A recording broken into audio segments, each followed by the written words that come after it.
Hello বন্ধুরা, কেমন আছো তোমরা সবাই? আশা করছি তোমরা সবাই অনেক ভালো আছো। কুটু দিদি ব্লগিং চ্যানেলে তোমাদের সকলকে জানাই স্বাগত। আজ আমি তোমাদের জন্য নিয়ে এসেছি একটা নতুন ভিডিও। আজ আমি তোমাদেরকে বানিয়ে দেখাবো কীভাবে তোমরা খুবই সহজ উপায়ে তৈরি করে নিতে পারবে বাড়িতেই নরম তুলতুলে নকশি পিঠে। নকশি পিঠেগুলো কিন্তু সাধারণত খুব পরিমাণে শক্ত হয়। আমি দু একবার বাজার থেকে কিনে এনেছিলাম আর সেগুলো কিন্তু একটু শক্ত ছিল। আর যেহেতু এখন আমার দাঁতের একটু প্রবলেম আছে, তাই আমি ভাবলাম যদি বাড়িতে আমি নিজে তৈরি করে নিই নরম তুলতুলে, তাহলে কীরকম হয়। তো এখন দেখো আমি এখানে নিয়ে নিয়েছি হচ্ছে তোমার মুগ ডাল বাটা। মানে মুগ ডালটাকে আমি খুব ভালো করে প্রথমে জলে ধুয়ে নিয়েছিলাম, তারপর আমি মুগ ডালটাকে খুব ভালো করে ভেজে নিয়েছিলাম। ভেজে নেওয়ার পর কিন্তু আমি এটাকে বেটে নিয়েছিলাম। আর আমি ভাতের চাল, সেটাকে আমি সারা রাত ধরে ভিজিয়ে রেখেছিলাম। এরপর সেইটাকে আমি খুব ভালো করে কিন্তু বেটে নিয়েছিলাম।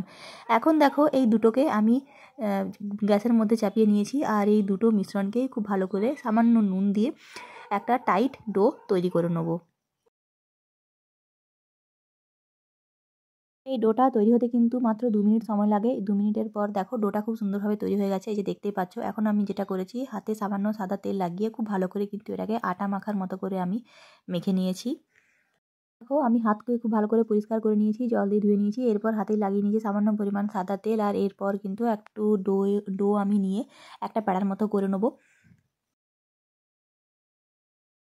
এরপর আমি একটা বোতলের ঢাকনা দিয়ে খুব ভালো করে সার্কেল করে নেবো।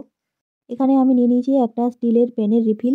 এটাকে আমি কিন্তু রেখে দিই হচ্ছে নকশি পিঠে ডিজাইনটা তৈরি করার জন্য। আর এভাবে থালাটাকে ঘুরিয়ে ঘুরিয়ে আমি কিন্তু খুব ভালো করে নকশি পিঠেটাকে ডিজাইন করে নেবো। দেখতেই পাচ্ছ খুব ভালোভাবে কিন্তু এই যে চালের এই যে মণ্ডটা থেকে, চাল এবং ডালের এই মণ্ডটা থেকে এইভাবে কিন্তু আমি পুরো নকশাটা খুব সুন্দর করে তুলে নিচ্ছি। এরপর দেখো সাইডের যে মণ্ডটা ছিল সেটাকে আমি কেটে নিয়ে পরে খুব ভালোভাবে কিন্তু এটাকে একটু কোণের মতো করে দিয়েছিলাম, ফুল তৈরি করে দিয়েছিলাম। যেহেতু আমার কাছে কোনো রকম কাটার নেই, তাই জন্য আমি এটাকে হাতে দিয়ে করছিলাম। তোমাদের কাছে কাটা থাকলে অবশ্যই কিন্তু তোমরা সেটা দিয়ে করবে। কাটার দিয়ে করলে যেটা হয়, খুব ভালো কিন্তু হয় এটা। তো এখন দেখো আমি কিন্তু প্রত্যেকটা নকশি পিঠেকে খুব সুন্দরভাবে তৈরি করে নিয়েছি। এখন আমি গরম তেলে এগুলোকে ভেজে নেবো। তো আমি কড়াই দিয়ে নিয়েছি তেল, আর তেলটা কিন্তু খুব ভালোভাবে গরম হয়ে গেছে। এখন আমি এই প্রত্যেকটা পিঠেকে একটা একটা করে ছেড়ে নেবো।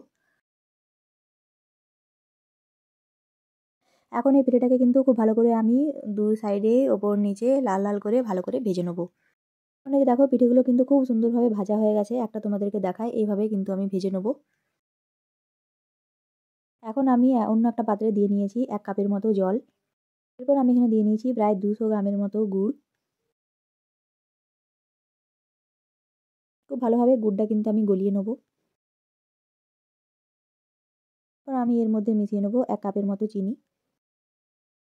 চিনি এবং গুড়ের জলটা দেখো খুব সুন্দরভাবে কিন্তু ফুটে গেছে। এই গুড়ের শিরাটা গরম থাকা অবস্থায় আমি কিন্তু প্রত্যেকটা পিঠেকে এই গুড়ের শিরার মধ্যে দিয়ে নেবো। আমি এটাকে 5 মিনিটের জন্য রেস্টে রেখে দেবো। তো দেখো 5 মিনিট পর পিঠেগুলো কিন্তু খুবই সুন্দরভাবে তৈরি হয়ে গেছে, নকশি পিঠেগুলো।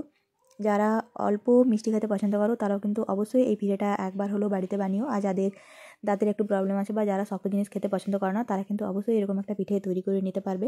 যদি তোমরা এটাকে স্টোর করে রাখতে পারো, সংরক্ষণ করে রাখতে পারো, তাহলে কিন্তু ভেজে তারপর এটাকে সংরক্ষণ করে রাখবে। আর গুড় দিয়ে ভিজিয়ে সংরক্ষণ করে কিন্তু রাখবে না। আমার এই নকশি পিঠার ভিডিওটা তোমাদের কেমন লেগেছে অবশ্যই কিন্তু কমেন্ট করে জানিও। ভিডিওটা ভালো লেগে থাকলে চ্যানেলটিকে লাইক, সাবস্ক্রাইব এবং শেয়ার করতে একদম ভুলবে না। সবাই খুব ভালো থেকো, সুস্থ থেকো। খুব তাড়াতাড়ি দেখা হবে তোমার সাথে একটা পরের ভিডিও নিয়ে। আমার ভিডিওটা ভালো লেগে থাকলে কিন্তু অবশ্যই কমেন্ট করে জানিও। ভিডিওটা ভালো না লাগলে সেটাও অবশ্যই কমেন্ট করে জানিও। আর তোমরা কিন্তু বাড়িতে এটা একবার হলেও ট্রাই করবে। খেতে কিন্তু হয়েছিল একদম অসাধারণ। ভিডিওটা শেষ পর্যন্ত দেখার জন্য তোমাদের সকলকে অসংখ্য ধন্যবাদ।